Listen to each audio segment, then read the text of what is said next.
Nilagang baka nga pala ang recipe natin ngayon kaya samahan niyo akong magluto habang kinukwentuhan ko kayo.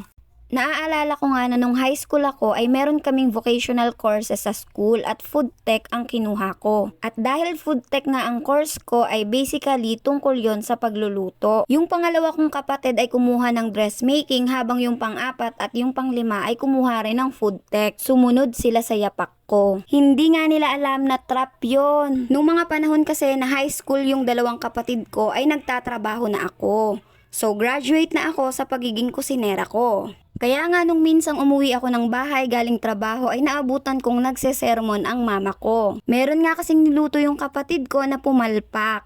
At ang sabi niya nga sa amin ay puro pa naman daw kami mga food tech pero ultimo sinaing daw ay hindi kami makapagsaing ng maayos.